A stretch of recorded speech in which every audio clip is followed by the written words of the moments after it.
Bonjour et bienvenue dans l'émission de voyance. Christophe, votre voyant, répond à toutes vos questions. Il s'appuie pour cela sur les tarots et sur son étonnante faculté d'intuition.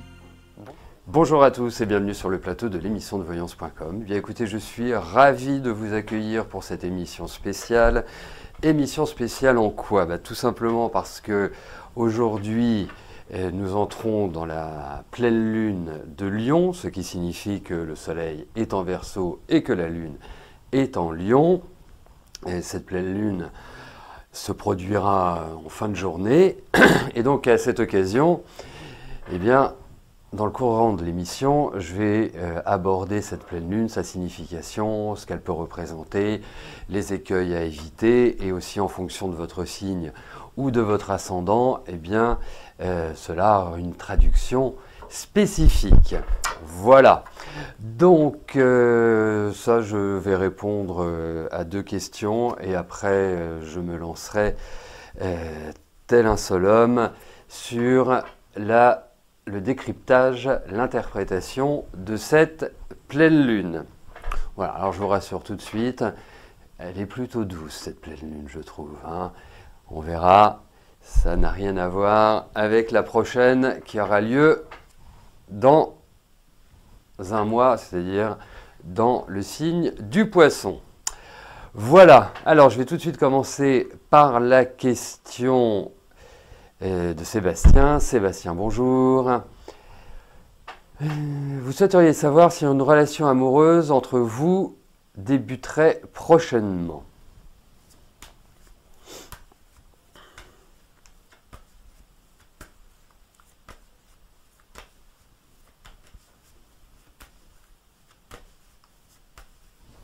Allez, voyons pour cette relation. Va-t-elle aboutir à une relation amoureuse?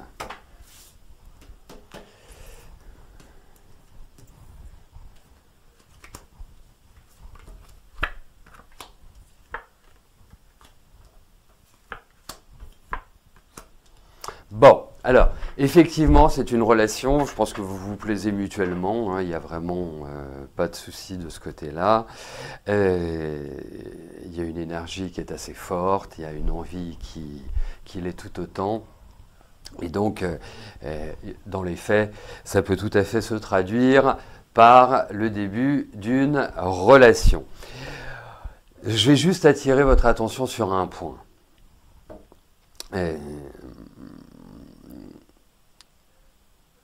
C'est que vous avez en face de vous quelqu'un qui a besoin de charmer, qui a besoin de séduire, qui a certainement beaucoup de sex appeal et qui a un sourire à faire fondre la banquise.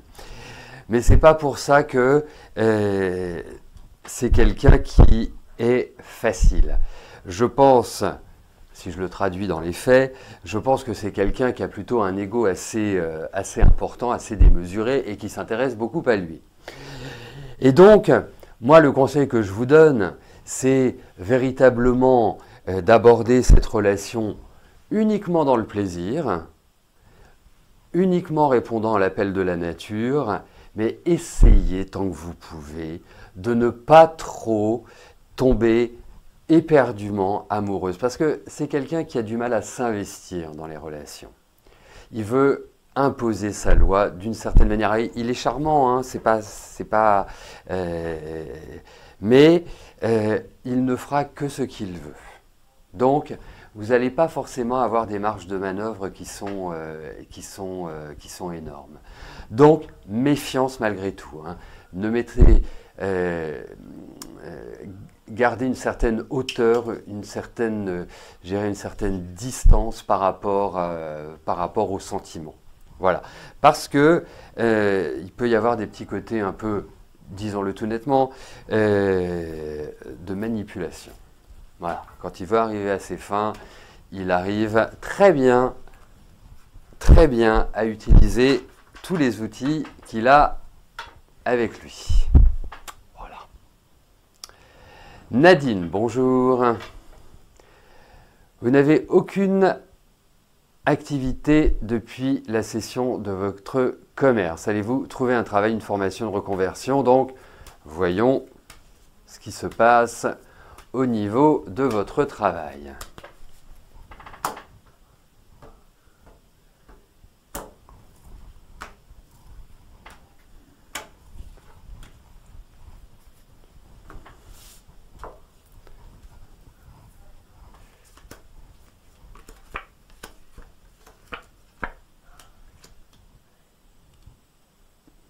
Bon, écoutez, je trouve qu'effectivement, vous êtes tout à fait dans une phase, dans une période idéale pour une formation, pour acquérir de nouvelles connaissances. La seule chose, il faut savoir quoi.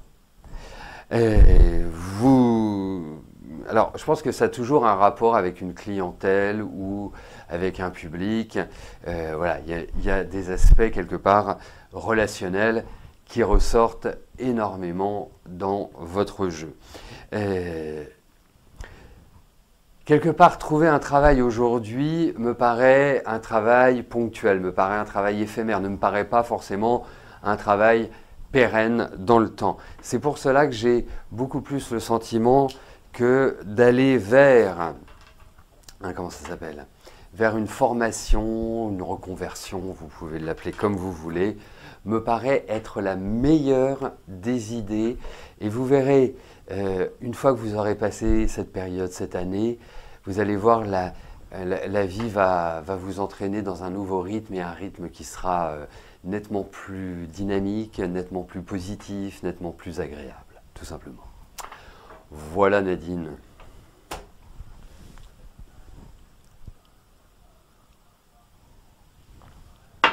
Alors,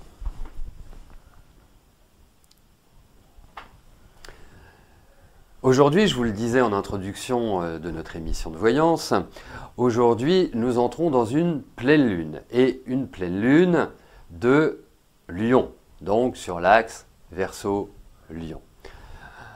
Avant d'entrer dans le vif du sujet, il faut savoir ce que représente une pleine lune. Astrologiquement, la pleine lune est le moment où le Soleil et la Lune se retrouvent dans des signes opposés au même degré. Ils se font face, donc ils sont en opposition. Il y a en moyenne 12 pleines lunes, voire 13 pleines lunes par an. Donc ce n'est pas un phénomène rare, mais c'est un phénomène qui a son importance puisque tous les mois, elle change de signe, elle change de propriété. Et là, sur l'axe Verseau-Lion, cela va mettre en évidence tout ce qui est en rapport avec notre image, la vie amoureuse, les enfants, les projets, les créations et les honneurs. Donc, c'est une période idéale pour faire un point, pour s'interroger sur l'ensemble de nos relations et expériences amoureuses. Cette pleine lune est vraiment très axée sur les relations amoureuses, les relations affectives. Ça fait quelques mois que nous vivons des mouvements astrologiques qui sont plus ou moins délicats, plus ou moins difficiles. Nous avons connu Vénus rétrograde, nous avons connu Mercure rétrograde, nous avons connu également le passage de Jupiter en Verseau, proche de Saturne au carré d'Uranus, qui a créé cette espèce de tension, cette espèce de blocage de vie, de résistance, et je dirais un contraste entre les modernes et les conservateurs. Puisque bien évidemment, le signe du Verseau est un signe extrêmement moderne, extrêmement novateur, et qui s'intéresse à la nouveauté d'une manière générale. Et donc pour cette pleine lune, nous allons voir quelles sont les forces en présence, c'est-à-dire quels sont les aspects que les planètes forment entre elles et ce qu'elles peuvent donner par rapport aux différents signes ou ascendants.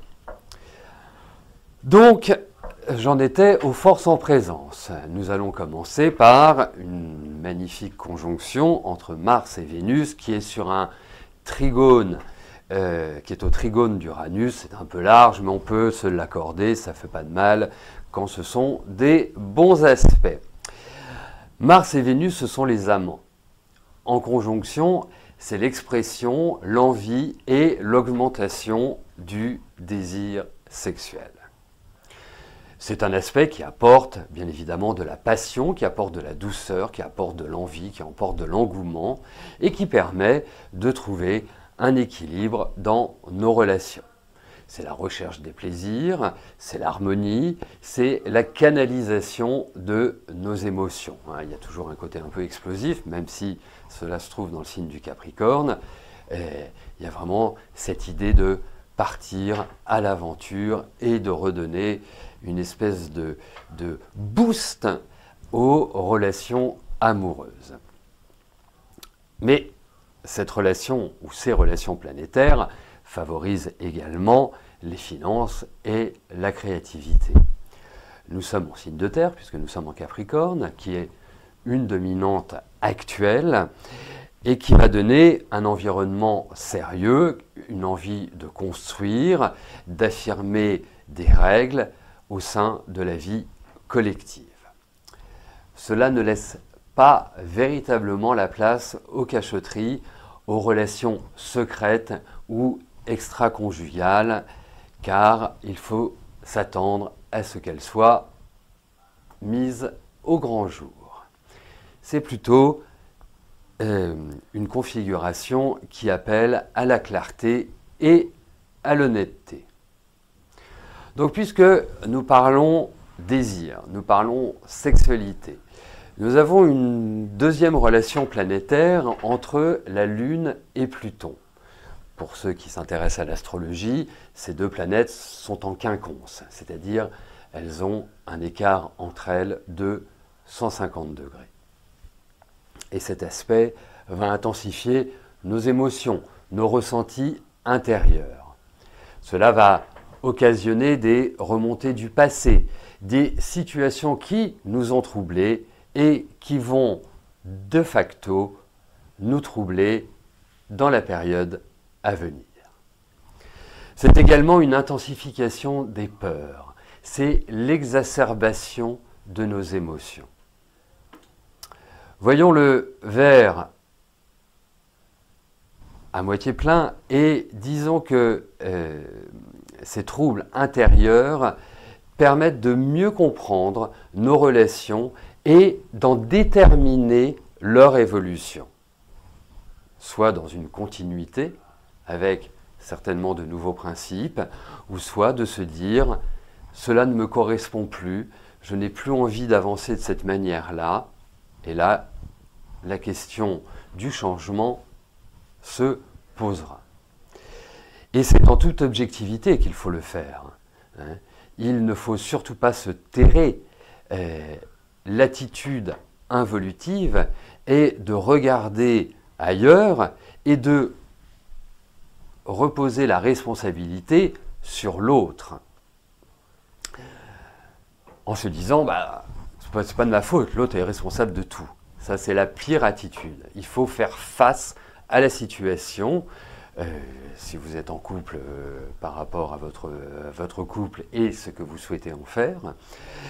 Et puis, si vous n'êtes pas en couple, c'est un excellent moment justement pour analyser, comprendre ce qui n'a pas fonctionné, pourquoi cela n'a pas fonctionné et quelles sont les attitudes que vous pouvez adopter ou les aspects psychologiques dans vos relations qui ne permettent pas d'arriver à un épanouissement et à un équilibre.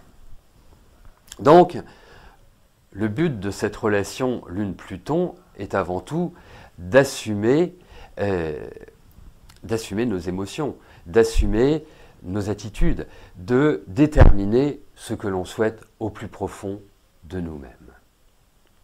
Et donc, n'hésitez pas à plonger dans les méandres de votre subconscient, inconscient, conscience, tout ce que vous voulez, mais c'est une période vraiment majeure pour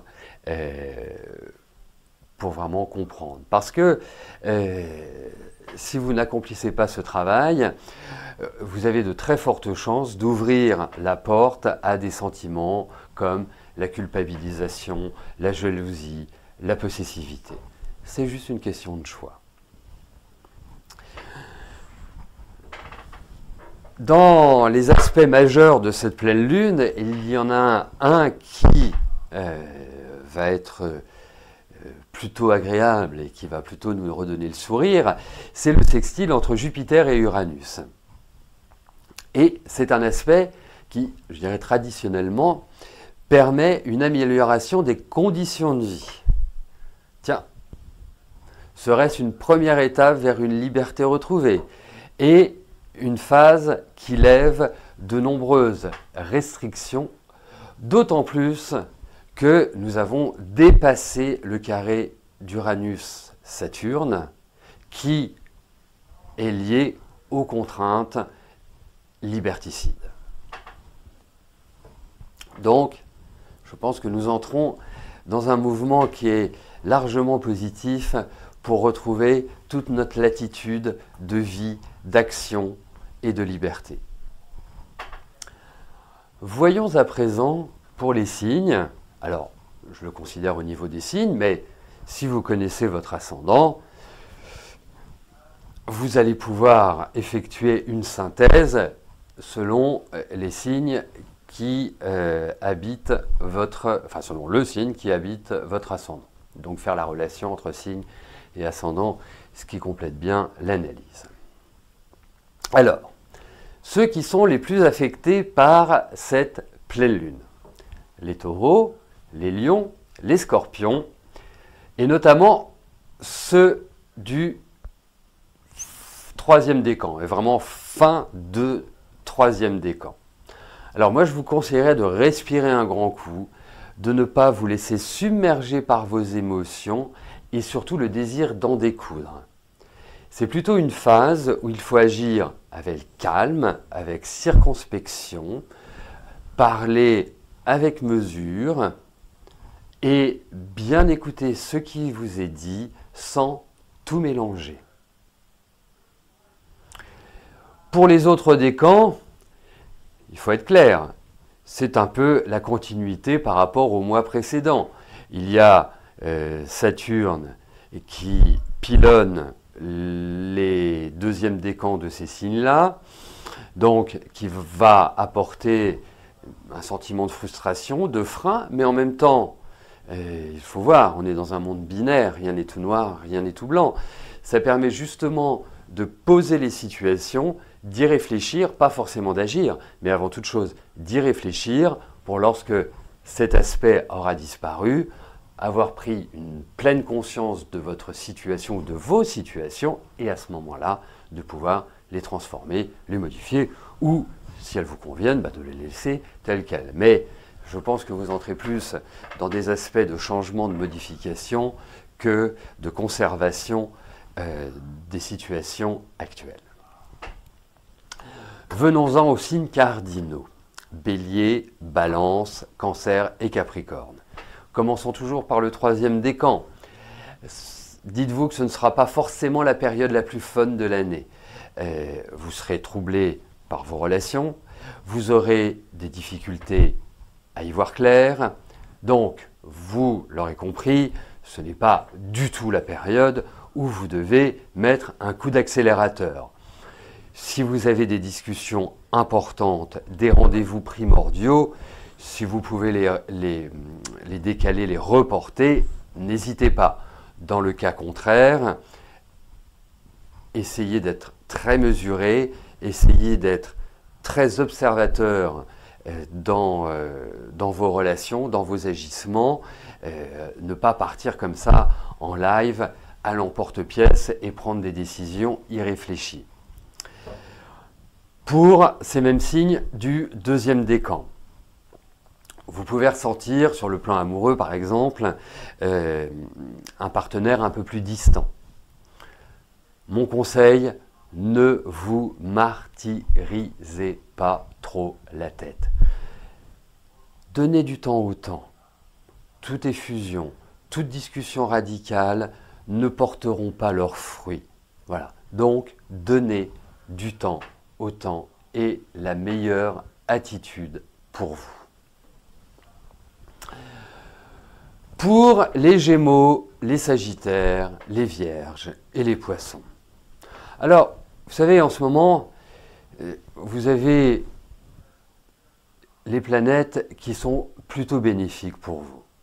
Donc, laissez passer tranquillement 2 jours et remettez-vous en marche, remettez-vous dans une dynamique, agissez. Alors, le seul impair que vous puissiez commettre est de vous croire indispensable et de donner le sentiment, et je dis bien le sentiment, d'une arrogance et d'une condescendance. Et là, je m'adresse essentiellement aux Gémeaux et aux Sagittaires, plutôt sur la phase fin premier décan, début deuxième décan. Donc, le meilleur conseil que je puisse vous donner, c'est de vous mettre sous autosurveillance. Et donc, nous avons terminé le signe du mois, c'est-à-dire, jusque pour l'instant, les Verseaux. Là, pour les Verseaux, c'est un moment idéal pour clore les histoires anciennes, pour mettre un point final à des situations de vie, à un travail, à une relation amicale, amoureuse, ce que vous voulez. En tout cas, c'est l'idée de pouvoir, à partir de maintenant, tourner une page si cela est désiré. Et vous verrez, dès la fin de la semaine, l'horizon va commencer à se dégager et les contraintes aussi. Voilà pour cette pleine lune qui, je vous le dirai en conclusion, se rapporte beaucoup aux sentiments, à l'amour, au rapport affectif et à l'aspect relationnel de la vie. Pleine lune plutôt douce, plutôt légère, plutôt agréable, sans réel remous. Je trouve que c'est le début d'une phase libératrice. Et je dis bien c'est le début parce que ce n'est pas l'aboutissement de cette phase libératrice. Pourquoi? Parce que en ayant observé les prochains événements astrologiques, ce que nous verrons bien évidemment à ce moment-là, nous avons une pleine lune en Mars qui, elle, peut générer beaucoup plus de remous, peut créer une intensité négative, une espèce de violence larvée qui s'extériorise.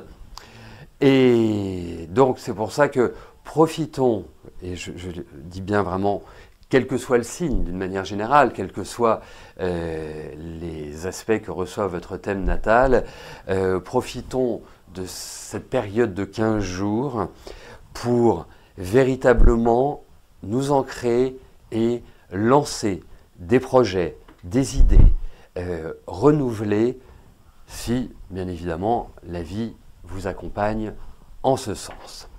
Voilà, je vous remercie pour votre attention. Bien évidemment, vous pourrez réécouter cette intervention d'ici une petite demi-heure sur Instagram et dès demain matin sur le site www.émissiondevoyance.com. Je vous donne rendez-vous pour notre prochain événement astrologique qui sera la nouvelle lune en Poisson. Écoutez, merci pour votre attention. D'ici là, portez-vous bien et je vous dis à très vite pour de nouvelles aventures astrologiques. Merci, bye bye.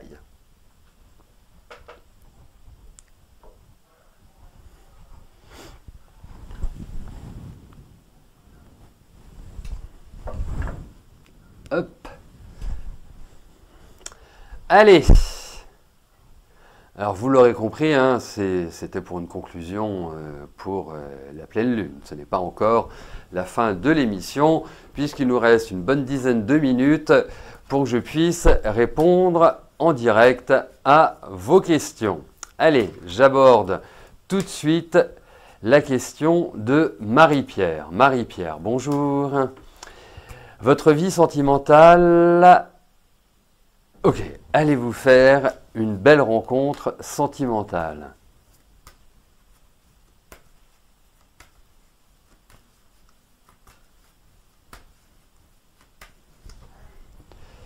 Allez, c'est parti. Voyons pour votre vie affective ce qui ressort pour vous, Marie-Pierre.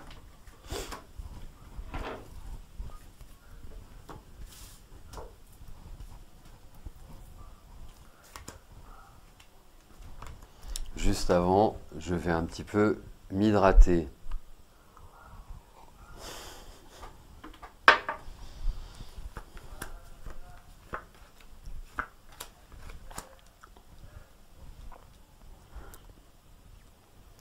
Alors, il est vrai que vous êtes une affective, vous avez besoin voilà, de relations, de sentiments, c'est indéniable.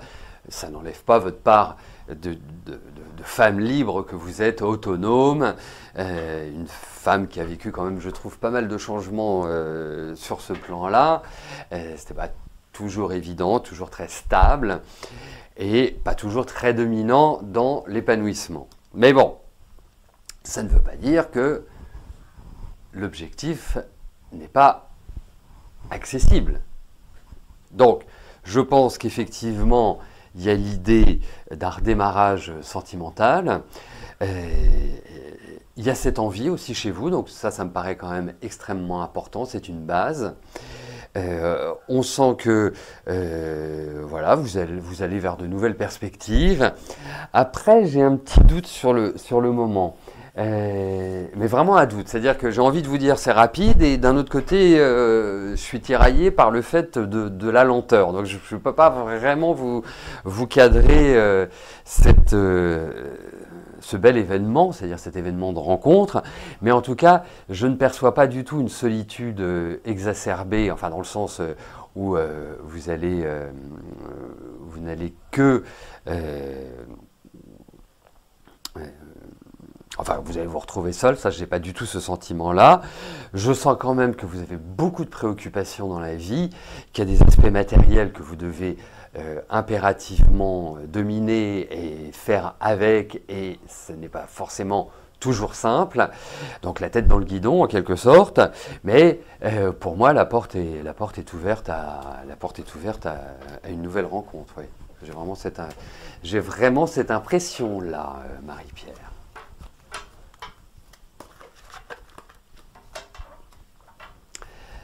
Pascal, bonjour. Problème ORL qui n'en finissent pas. Vous avez cédé pour les antibiotiques. Votre médecin dit bronchite asthmatiforme, plus rendez-vous ORL. Comment cela va évoluer ?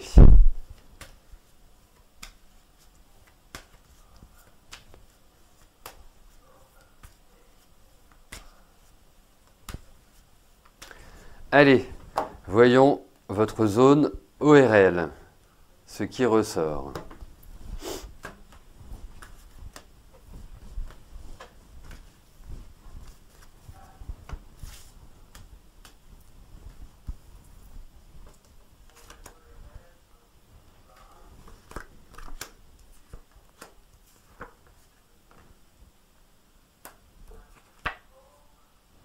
Alors, je vous dirais une chose, c'est que pour moi, ça va s'arranger.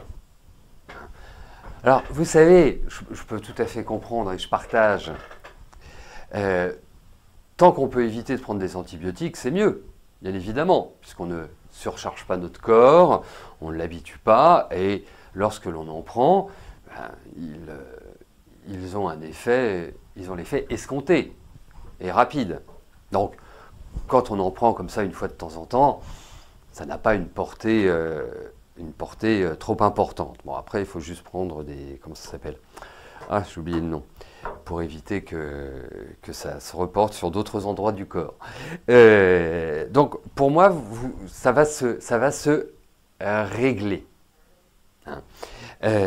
Donc ça, c'est le bon côté. Alors, il peut y avoir des lenteurs. Ce n'est pas forcément voilà, comme ça que les choses vont disparaître. Il faut, je pense, du temps. Je pense que le côté respiratoire, et c'est marrant parce que c'est vraiment le côté plutôt, vous me parlez de la zone ORL, moi je vous parlerais plutôt de cette zone-là, vous voyez, cette partie-là, je pense, voilà, vous voyez, plutôt pulmonaire, plutôt respiratoire, plutôt, voilà, vous voyez, toute cette zone-là, plus que la zone haute, plus que les sinus ou plus que les oreilles. Et donc, comment ça va se passer? Ouais, très bien, les probiotiques, c'est ça que je cherchais. Ça va se régler tranquillement, sereinement. Ça va prendre du temps, mais ça va se régler. Voilà. Je ne suis pas complètement persuadé que les antibiotiques vont tout régler. Mais en tout cas, voilà, il y a une solution, il y a un regain d'énergie parce que je trouve quand même très fatigué et je vous trouve un gigantesque ras-le-bol. Donc, voilà, travailler sur la détente parce qu'on sait bien que si on est dans la colère, dans l'énervement, etc., on est véritablement dans des phases où on guérit moins vite. Donc, ça se réglera. Mais vraiment, moi, je sens plus là, vous voyez, plus cette zone-là, en fait. Tic, plexus solaire, menton.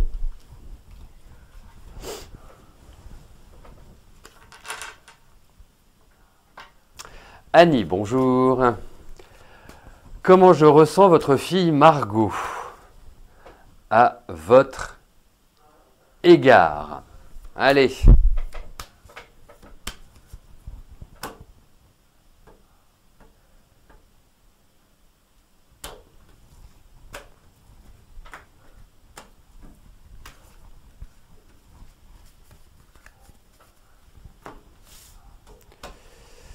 Allez, voyons Margot et vous.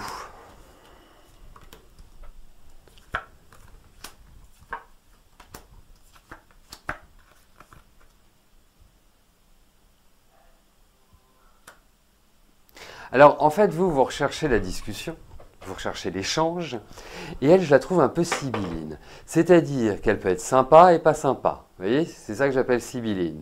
Vous savez jamais vraiment à quoi vous attendre avec Margot. Et c'est un peu la difficulté. Alors, c'est pas une question, je dirais, affective. Hein, elle est assez, c'est, je pense, une jeune femme très libre, qui ne veut pas de contraintes, qui veut pleinement s'assumer, même si, hein, voilà, ça c'est dans le texte, hein, c'est dans les faits, c'est pas forcément le cas. Et donc forcément, il y a un risque de clash ou voilà, de mise au point qui se manifeste un peu trop ardemment, je dirais. Voilà, donc c'est une période un peu trouble. Donc, essayez de tempérer, vous, de votre côté, essayez, voilà. N'abordez pas les sujets qui fâchent, ça sert à rien parce que de toute façon, elle va vous envoyer bouler. Donc, je dirais presque qu'il faut être un peu superficiel, puisque vous avez une fille qui est un émotionnel débordant et qui, d'une certaine manière, a toujours raison. Donc, utilisons notre sagesse dans ces cas-là. Laissons passer tranquillement la tempête et on verra après. Corinne, bonjour.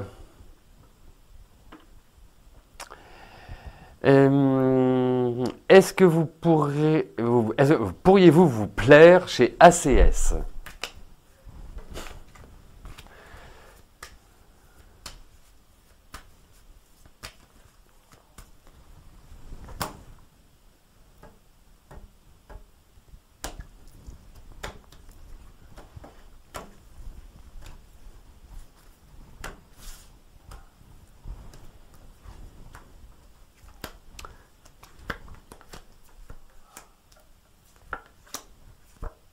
Mais, en tout cas, j'ai quand même l'impression que vous avez envie d'y aller, ou si vous n'y êtes pas déjà.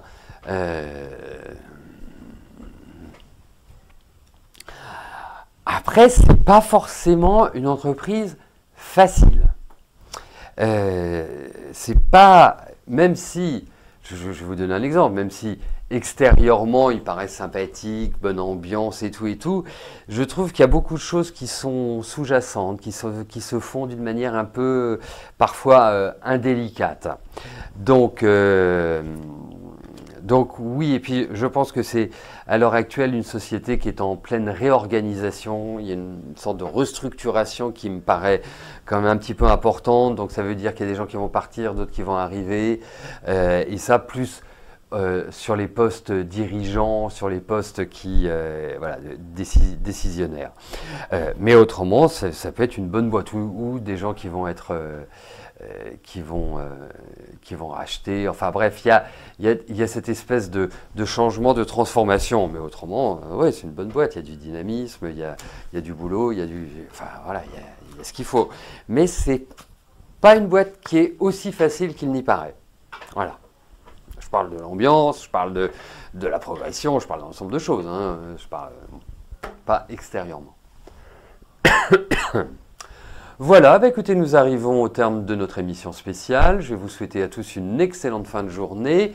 Demain, jeudi, de 13h30 à 14h, vous aurez la possibilité de me retrouver en direct sur notre compte Instagram Émission de Voyance. Et puis pour l'émission classique, dirais-je, celle que j'anime depuis 12 ans, eh bien, je vous donne rendez-vous vendredi dès 13h.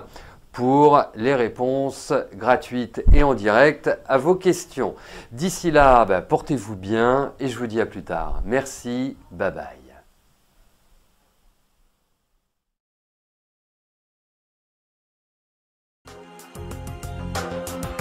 N'oubliez pas que du lundi au vendredi, à partir de 13h30, je réponds en direct à vos questions sur le site de l'émissiondevoyance.com et j'aborde avec vous tous les sujets qui vous tiennent à cœur.